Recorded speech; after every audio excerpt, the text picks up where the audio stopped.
What is up, YouTube? It's Aaron back here with the channel. I'm here with my very good friend Gian today, and I've been really enjoying doing the player interview style lately. So I wanted to shine a spotlight on my good friend, who is a very talented player and a very interesting individual. So, Gian, how are you doing today? Oh, good. How about yourself, man? Thank you for having Doing me. fantastic. Worked out this morning and feeling good. So yeah, we've got just similar style to Shane that I did earlier this week. We've got origin story. We're gonna do outside of the game, a little bit about his local scene, and then like his current relationship, some of his memories, and what he's gonna do moving forward. So let's get right into it, my friend. We have first origin story. So, how long have you been playing the game? What got you into it? Tell me a little bit about yourself. Yeah, of course. I'm Giancarlo Valdez. I'm from the Dominican Republic, LATAM, like everyone knows it. I've been playing the game since I'm like almost everyone like since I'm a kid, right? Like playing on Yu-Gi-Oh and stuff.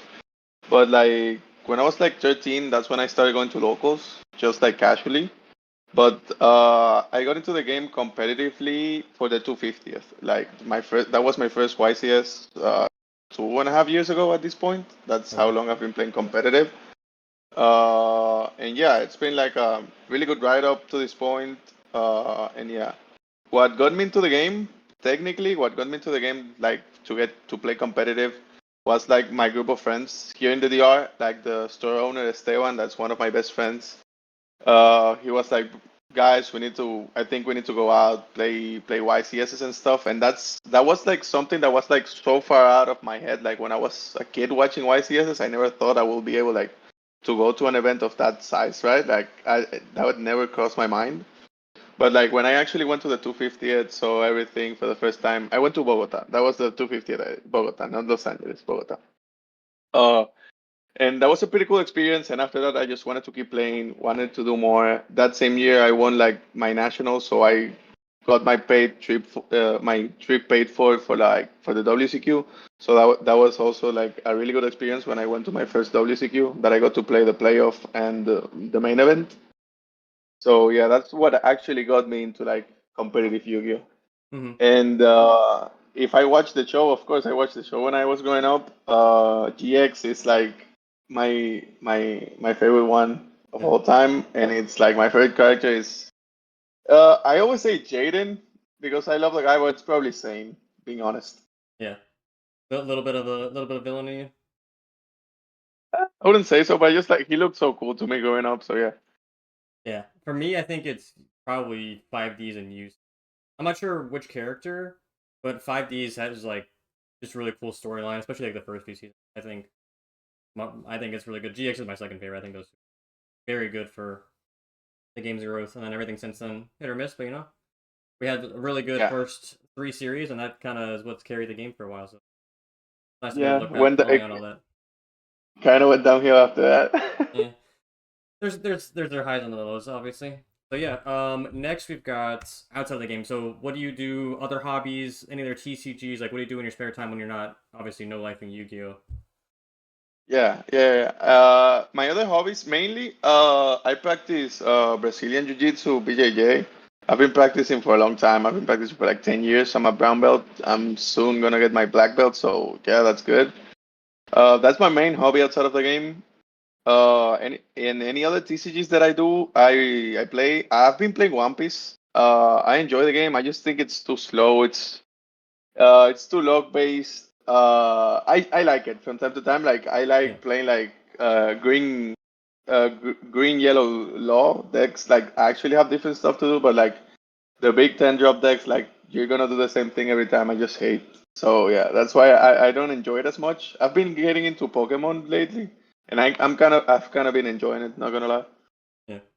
I remember we talked about One Uh, Piece in some of the early sets, and I've fallen off a little bit since then. But I think that is probably like the next closest game to Yu-Gi-Oh, especially if you played like early like Red Green Law. Like you can like definitely feel a little bit of Yu-Gi-Oh involved in the game's mechanics.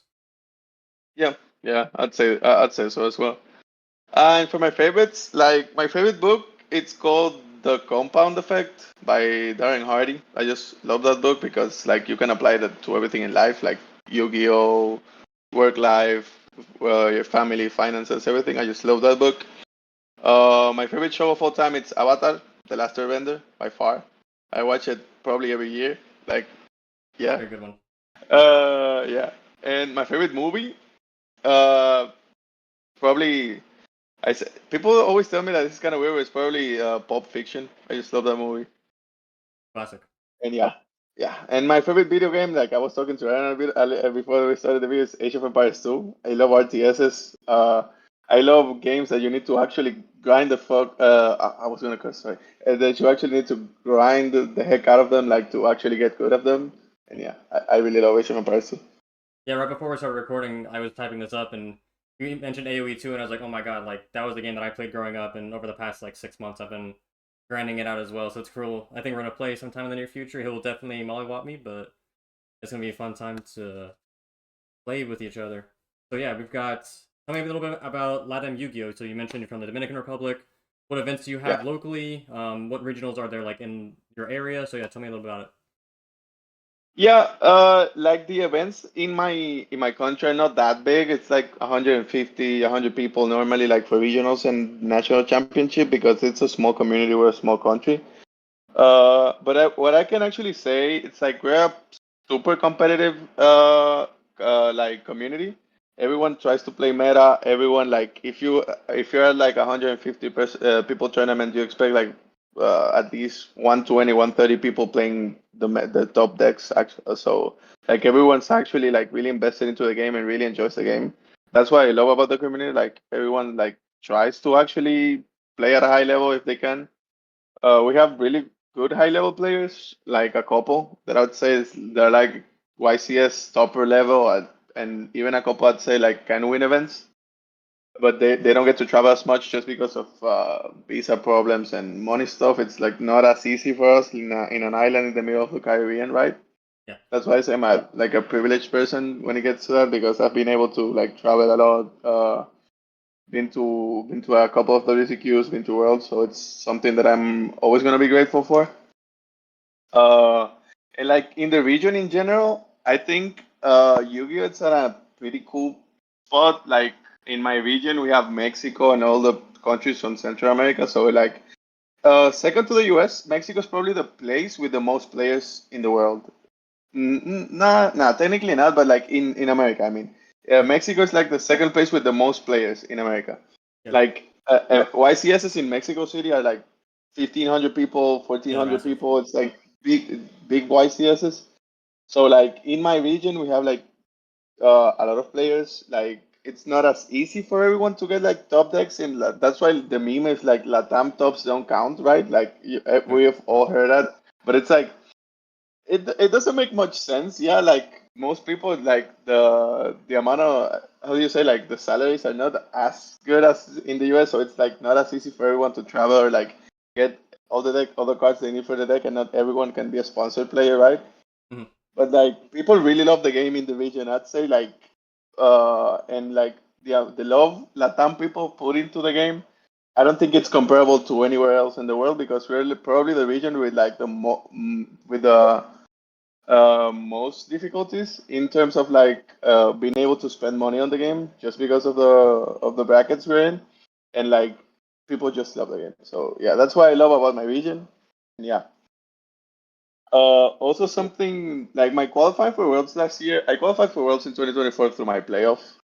Uh, Qualifying for Worlds was something really cool. I'd say uh, getting to the points playoff is not as grindy as in the US for the DR, because how it works in Central America, it's different to the US. You get like just not US, the NA, because you include Canada, but it's like you just take like the top 16 people right in the region, and you're gonna get into the playoff. But how it works for us, because we're divided inside a region, we're divided by regions Mm-hmm. for the playoff. You have Mexico with 8 spots, and then you have the DR with Jamaica with two. You have Guatemala with El Salvador with two more spots. Then you have Costa Rica with Panama with two more, and then Honduras and Nicaragua with two more. So that's the 16 spots. In the DR, you need to get top two. It's not that difficult in the DR, just because there's not that many players that travel. So if I top one or two YCSs, I'm probably locked in. And so for some people, it can sound like that's not that rough to get into. And I'm not gonna lie, it's not that difficult to get into my playoff from my position. But for other people in DR that are trying to get the playoff, like the second spot, it's more difficult. And then Yeah. from there, you obviously won the Oh, playoff that yeah, year. that's how I got into the playoff. I qualified for Worlds through the playoff. And preparing that tournament, we were testing a lot. It was Snake Eye format, so we played Snake Eyes, right? Yeah. But it was Snake Eye format. We were trying to get an edge for that tournament. We went through everyone that was gonna play in the playoff, and we took like the decks they qualified with. We came out to like 12 Snake Eyes, two Manadium guys, and two other guys that we thought were gonna play something different. So it's 75% Snake Eyes, right? Yeah. So you need to try to get an edge over everyone else. And what we decided to play was me and one of my good friends, me and Aaron's good friends from Guatemala. It's Sebastian Muralles. We decided we were gonna play Metal Tronos in the main deck, and that was actually probably like the best decision we made for the deck. Uh, because that card won me like three. It was 4 rounds because you need to win the thing. That card probably won me like 3 games, 3 game ones. So it was like insane for me because I saw it a lot, and it was just a really really good card in general. So that was like the process of preparing that tournament. And after that, preparing for Worlds 2024, Aaron was actually my main testing partner, like the one that helped me the most. Him and AD, we prepared together for Worlds in 2024. And I didn't have that much time to prepare for Worlds because I was traveling for work and I was doing a lot of stuff. So Aaron was actually a godsend and a savior. We're testing everything before we knew we could play Phantom and Yeah. what's it called and Moon Yeah. for the Moon. Finsmith engine. Mhm. We're trying like a bunch of stuff, a bunch of weird ideas, and then when we got the confirmation, that was actually a pretty broad format. If it was like that, White Forest was probably Yeah. one of the best decks. Mhm. But after we got confirmation that we were gonna have Phantom and Moon, like the format just got really simplified, and it was or play Snake Eyes or play Uvel basically. Uh, and Pretty early on, I decided I was gonna play Ubel just because I really liked the deck. And going second, I thought it had like an advantage over the Snake Eyes deck, and it was that you didn't need to break the board. You just needed to like get the interruptions out of the way and just uh, crash into the princess 3 times. That was like the main edge you needed into the main thing you needed to do into the Snake Eyes match. And actually, I never lost to Snake Eyes until top 8 in that tournament. That was really unfortunate. I got handed game 3 by Mark, but it was fine. Like it happens. It's part of the game. But yeah, that was part of the preparation. We decided really early on it was Jubel. Like, for me, it was Jubel. AD decided a bit earlier to settle on Jubel. He was still trying Snake Eyes. But Aaron helped me a lot with the deck choices on the deck. And yeah, I think that was probably the best decision we made for the tournament. And I still to this day think that our deck was the best deck in the room. I mean, it's always. In general, I think what I have success in the game with is prepping. I'm not gonna say I'm always perfect. Like this year, obviously, Aditya wasn't able to perform as well as we would have liked, but I think in Yeah, of general, course. I think the past 3 years, the deck that I have like helped people prepare has won the event, even if it's not the exact list. So yeah, I think your deck was capable of winning the event.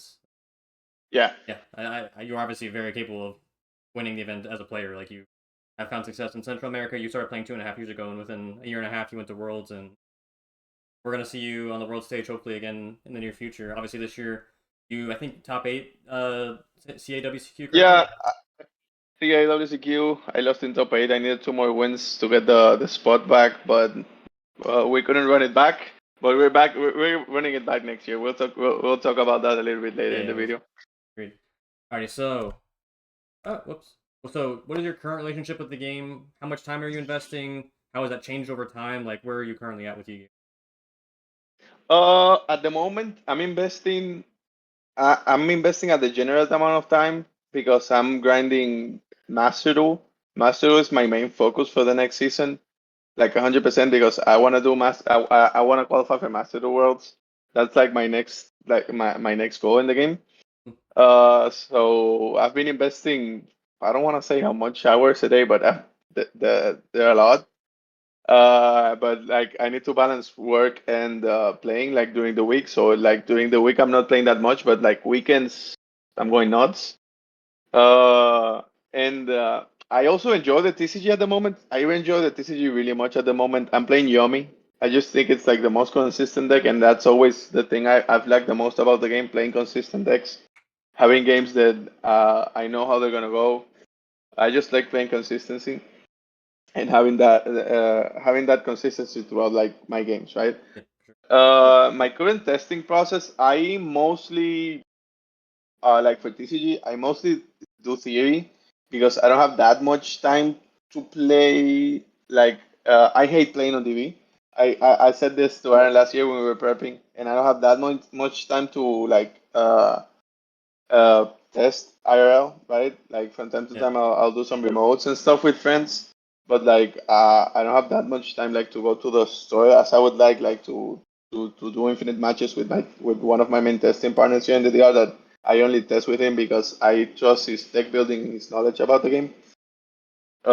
He's apart from like Aaron when we prep, he's helping me prep. He's the one that I deck build with like. He was the one that helped me prepare for like my last nationals in 2025 that I won, and he was the one that helped me prepare for like my WCQ. Like we prepared the deck together, so I just really trust his deck building. But yeah, that's I just theorize a lot about the game at the moment. Because I think the biggest edge, like in and especially in formats like this one, is deck building. So it's like the thing you have to spend like the most on, like just preparing your deck for the tournament. And how do I decide what deck to play? Just how I told you a bit ago. I just like consistent decks. Like Yeah. I just like to have consistent matches, know what's gonna happen, and that's how I usually run with the game. And And it hasn't changed over. It hasn't changed over time. Sorry that I interrupted you. It hasn't changed over time. It's been like that for like the last 2.5 years. yeah, I mean, yeah, I think over a course of time, mine is probably adjusted, but I think at my core, I want to be able to play the game every single. Yeah, it's like have an idea of what my game's gonna look like every single. Yeah. So we kind of already spaced it out. So your current accomplishments, obviously, national champion. Is it 2 years in a row, or is it just the one? 2 years in a No, row. it's been twice, 2023, 2025. Last year I misplayed in top eight, so it was that was on me.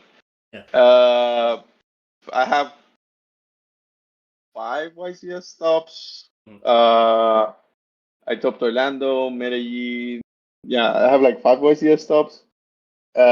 No, four. It's four actually. 4 YCS stops. Went to Worlds in 2024. I played the playoff 3 times and topped the WCQ twice. So yeah, those are my at the moment. Alrighty, and then let's talk about some of your core memories, and then what you want to accomplish moving forward, which we already kind of hinted at. So, what is your favorite card or deck of all time, ranging back from whenever you're a kid up to like your current like competitive? Yeah, this is gonna be controversial, but it's like my favorite deck of all time. It's Six Samurais, and my favorite card is Gateway of the Six. I know it's really degenerate at this position in the game. Like you can never hide Gateway back to three just because it's such a degenerate card. But I just like when I first started going to locals in 2012, like the first time I got into the game, I remember like the Six Samurai structure had just come out. So I remember like my I begged my mom to buy me two, and I bought the third one with my lunch money, so I could have like a pretty much complete Six Sam deck, and I just love playing that deck.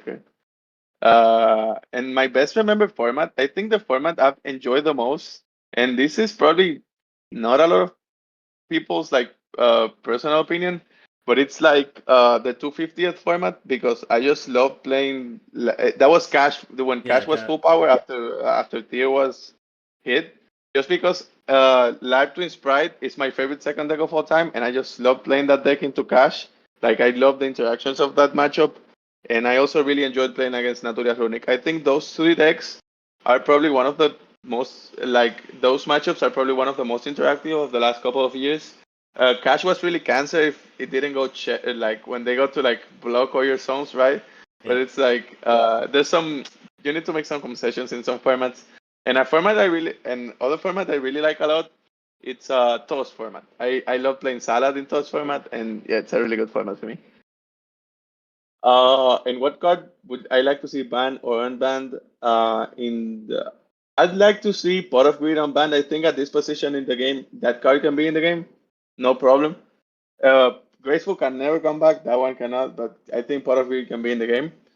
And what card I would like to see banned? It would probably be uh White Binder, Dual Drive, and Mitsurugi cards. Mitsurugi's cool, dog. I don't know what you mean. No, it's not. You can And ban you can ban Paralimps, you can do whatever. I think Mitsurugi. I understand it's like a little oppressive, but like eventually the deck just kind of like has a wall of idiots. Like, what are the idiots gonna do? yeah, it's just what happened with Finsmith cards, right? Everyone wanted Finsmith Yeah, cards gone, and like at this position in the game, they're not even that good, so it's fine probably. But it's just like Malice and Raizo. Like I just have Malice and Raizo in my head so much because I've been playing so much Masteru, and 100%. like I've personally played both decks, and I think Malice is one of the most oppressive decks of all time. Like being able to play through so many hand traps and still ending on an oppressive board is like shouldn't be possible, and like Cross. Riser Cross is one of the dumbest cards I've ever read. Yeah, So yeah. I agree. Like Detonator, X Riser, like I think those are cards are definitely worth the hit. Oh, Like you X is best cards. one of the best cards ever printed. Like 100%. That is a card that like I think deserves a ban more than most other cards in the format. Like you can argue White Binder, but I think X Riser in terms of just like independent power level in terms of what it provides. Like it is Yeah. not a normal summon that breaks And boards and also searches. Like, what it else can you just ask got for in a card? it just got better when like Duelist Advance got released, right? When you got Balan. Yeah, you get So now going second, you just pop back row too. Before it was like, oh, I can aggregator, force out Rise Across in the mirror. Now it's like, okay, I'm popping Vanquishal Trap or Yummy Surprise or whatever. Draco Tail Flame. Like the card is so. Um. So what is your favorite experience? It sounds like you've been traveling a fair bit. You have been to Orlando where we met up. I've met you in Costa Rica originally. So Yeah. experience like either tournament or traveling. Like, what has been your favorite so far?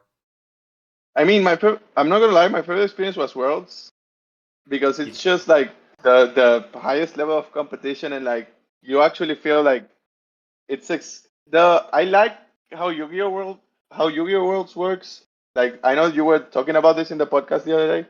Mhm. Just because it feels really exclusive when you're there, it's like you feel special.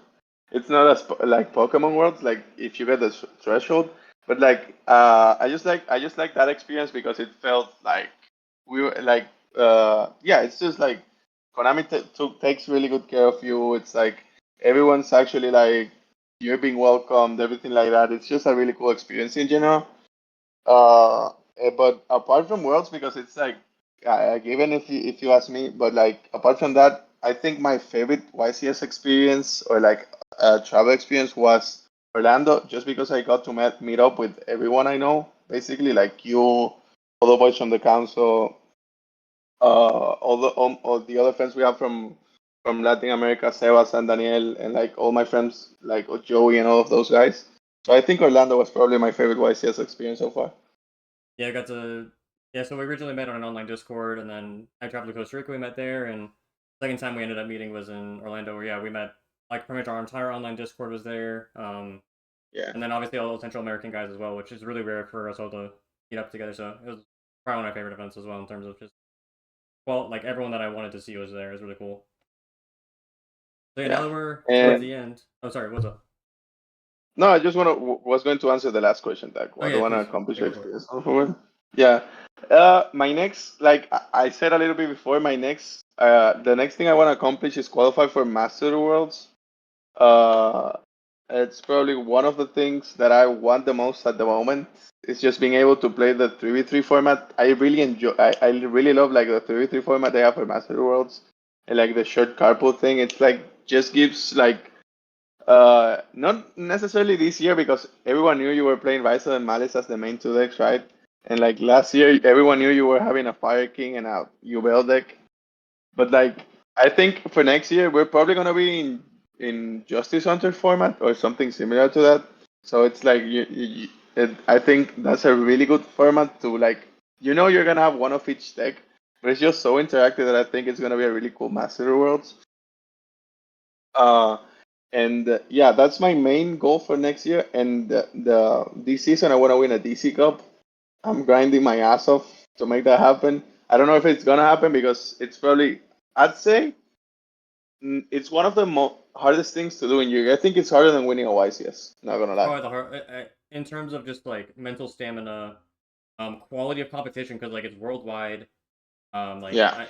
anyone that has won a DC Cup or even like top 10 to DC Cup to me just has like the utmost respect. Like you could be like, oh, this person got like I try not to diminish accomplishments, but like oh, this person got very lucky in top 16 and got lucky to win a YCS, sure, but like to win a DC Cup or top 10 a DC Cup, it's just so much mental fortitude over the course of a 3 day span, so much variance that you have to undertake and keep grinding through. Like anyone that is qualified to Master Duel or DC Cup, it's just the utmost respect. Like you can't just like fuck around and make that happen. Like you actually have to be very good at the game.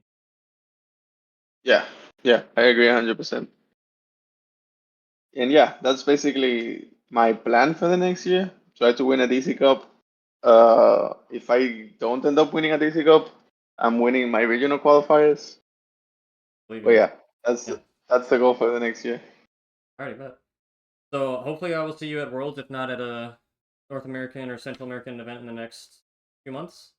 Pleasure as Yeah, always, my my friend. next yeah, my next YCS is Pittsburgh. Yeah, that's my next YCS. Wasn't planning on going, but now all my friends are going, so now it's making me want to go. We'll see. We'll see if I can make it happen. So yeah, pleasure as always, my friend. Any final shout outs or thoughts you want to give to the people? Yeah, of course. I want to shout out everyone in the Dominican Republic community, all the guys, especially Bulus and Esteban. Also, big shout out to Rudra because he was the one that told Aaron to have me on the podcast on the channel for some reason. He wanted to see me here. And yeah, to all the boys, especially to the ones that are helping me grind for Macedo, you know who you are, Joey, Pac, Enzo, and Ryan. And thank you guys so much. All right, it's a pleasure as always, my friend. Good luck on the grind, and I hope to see you at Worlds this year. Let's go. Thank you. Yeah.